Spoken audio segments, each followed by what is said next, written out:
I think I was so moved by all of the speakers already. There's been a depth of knowledge shared here on so many different levels that's really different than a lot of Zoom conferences that I would imagine are hosted by the National Academies. So I really appreciate the depth of knowledge shared and all of the different types of learning and healing that's been acknowledged as really important. This is going to be our chance in the next half an hour or so, a chance for us to sort of break into smaller groups and have some interaction with the audience. I've been doing research and learning with Alaska Native communities for a couple decades now. I'm non-Native. And have learned so much about how to humbly walk into spaces of learning and growth where we can learn and try and share some of that learning in ways that could help make services more aligned, as some of the speakers have talked about. So we're going to have a chance to sort of unpack a lot of the talks that we've heard already. From a lot of different perspectives. We started off talking about some of the sort of the problem of Indigenous youth suicide and the contributing factors that really sort of began and are deepened through colonization and some of the structural violence that we've been hearing about.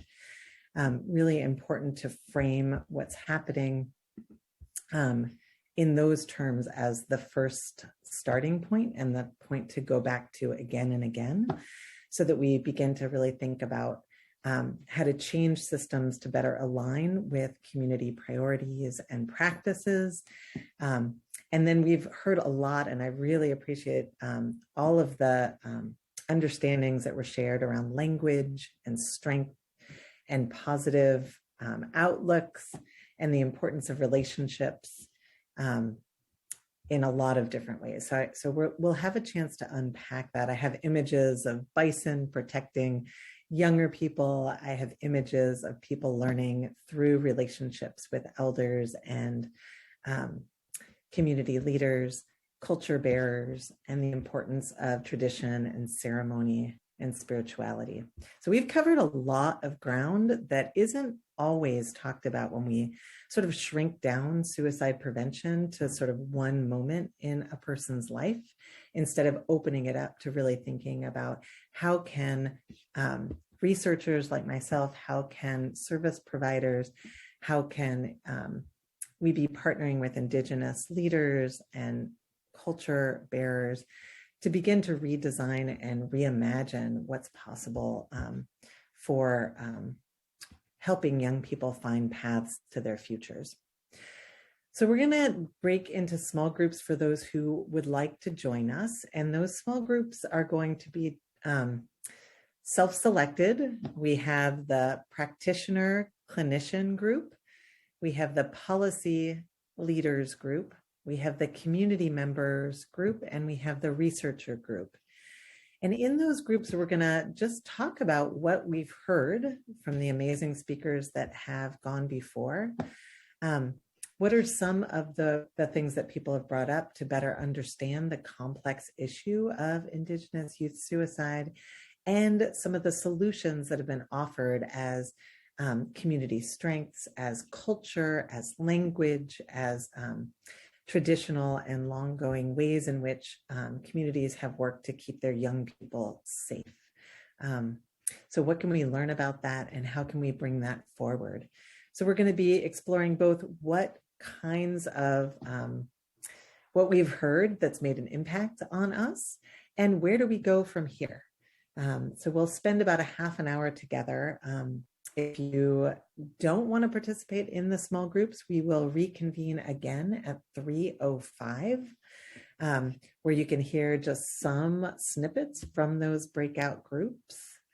And I think we have Jim and Victoria and Justin who are going to lead those groups. And maybe now would be a good time for folks to just introduce themselves. Victoria, you've already maybe done so. So I wonder if, Jim, you want to just introduce yourself real quick and let people know which group you're going to be facilitating, and pass it on to Justin. Thank you. Yeah, the group I'm inviting people to join us with is targeted to people who do research, and you'll find in the chat a breakout room with a link you can click on and join us. Look forward to talking. And on to you, Justin. Thank you, Jim, and thank you, Lisa. I just want to echo your appreciation and just profound movement from all the sessions this morning. I'm Dr. Justin Coffey. I'm a psychiatrist by training, and I'm very delighted to host the policy leaders session. I think that will be breakout room number 3. And Victoria?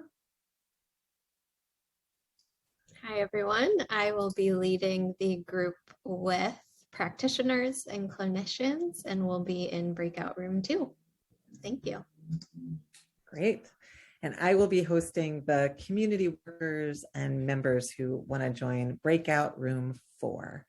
So again, click on the breakout room that you want to join, and we will have a chance to meet each other and to talk through just some of what the amazing speakers have brought to your mind, how it intersects with what you do, and how we might move forward. I just want to also make a plug that all of the conversations that we'll be having, there'll be a note taker in those sessions, and the notes from those sessions will also go in the proceedings. So this is your chance to sort of have your voice sort of be a part of this meeting. So we will reconvene at 3:05 for both those in the small breakout groups and the folks who want to take a little break and meet back with us then, 3:05. So I'll see you in the small groups and after.